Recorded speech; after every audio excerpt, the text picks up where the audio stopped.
connecte. Je me masse parce que j'ai pas encore réfléchi à savoir si je veux. Autant je porte le truc juridiquement, autant je sais pas si je veux. Voilà. Alors, bonjour tout le monde. Donc je suis Jade. Je suis sur le fameux terrain où il y a une antenne. Vous savez l'histoire de cette antenne. On ne peut pas dire sauvage, mais elle est là. Et aujourd'hui, il y a donc du travail qui est en train de s'effectuer. Donc je ne prends pas trop les gens pour éviter. Par contre, cette dame qui fait partie du collectif, bonjour. Donc j'aimerais te demander exactement qu'est-ce qui se passe, parce que je t'ai écouté et j'ai trouvé que c'était important aussi l'histoire de la zone inondable là. Alors dis-nous ce qui se passe. Alors on est inquiet à plusieurs égards. On est inquiet déjà parce qu'on n'a pas été prévenu par panneau ni par consultation publique de l'élévation de cette antenne. Donc on a été mis devant le fait accompli. Elle a été érigée le 10 mai dernier. Donc ça a été un choc. Déjà un choc parce que pour rappeler que l'antenne elle est au milieu d'un lotissement où il y a des centaines de personnes qui habitent. Donc nous sommes tous entre 0 et 300 mètres de l'antenne, c'est-à-dire la zone de diffusion maximale d'ondes électromagnétiques. Donc aucun principe de précaution n'a été observé, d'une part. On est inquiet parce qu'on est à quelques centaines de mètres de paysages classés qui sont, et tous les Guadeloupéens la connaissent, la Pointe-Allègre, zone historique, zone de paysages remarquables classée par le Conservatoire du littoral comme tel, avec des zones classées par les conventions internationales comme Ramsar, etc.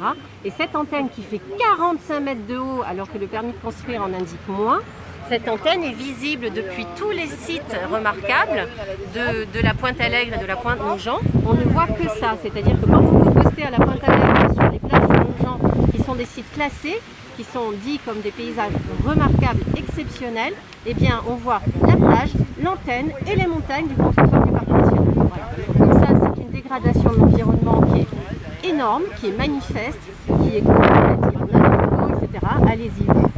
On a aussi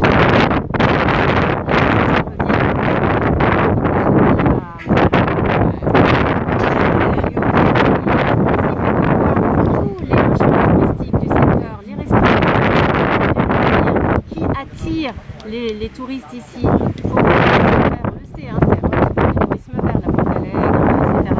Eh bien, les touristes vont se retrouver avec une antenne au-dessus de la tête. Déjà, beaucoup d'entre eux auront peur, puisque nous-mêmes, on a peur de subir le micro-ondes au-dessus de nos têtes.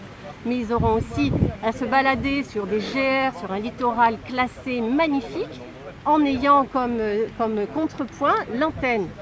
Est-ce que c'est judicieux, alors que ça fait 1 an qu'on est en grosse difficulté financière, que les acteurs du tourisme sont en grosse difficulté financière, sont à genoux, est-ce que c'est judicieux de poser ce problème-là supplémentaire?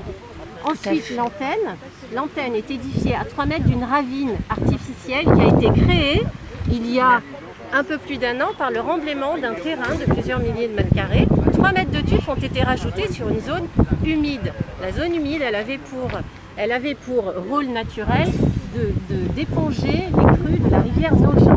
En période cyclonique, on sait tous que les rivières gonflent.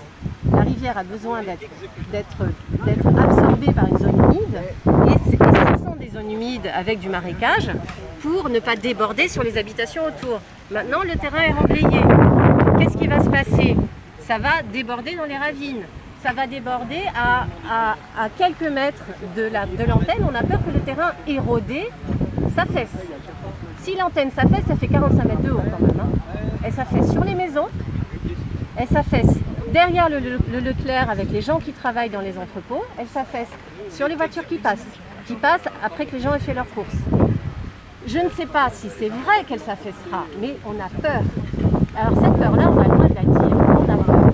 D'accord. On a peur parce que tout ça, on a été mis devant le fait accompli. Il n'y a pas eu de consultation publique. Les panneaux, on nous dit qu'on a eu, si on a eu vraiment, on ne sait pas. On a peur. Voilà. D'accord. Ben, je vous remercie. Je sais qu'aujourd'hui, il y a un huissier sur place du collectif. Hein, d'accord. Bon, voilà, ben, le collectif est en plein travail.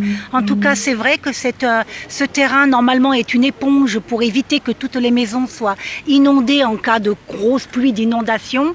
Et il se fait que le tuf qui a été déposé, apparemment, c'est prévu pour une zone commerciale ici. Alors, on ne sait pas si le projet il est encore d'actualité, peut-être bien, parce que apparemment, d'après ce que m'ont dit les personnes du chantier, ils ont prévu de poser d'autres tuyaux. Voilà, donc bah, écoutez, je pense que j'ai fait le tour de cette histoire. Aujourd'hui, c'est une journée comme ça. Au revoir.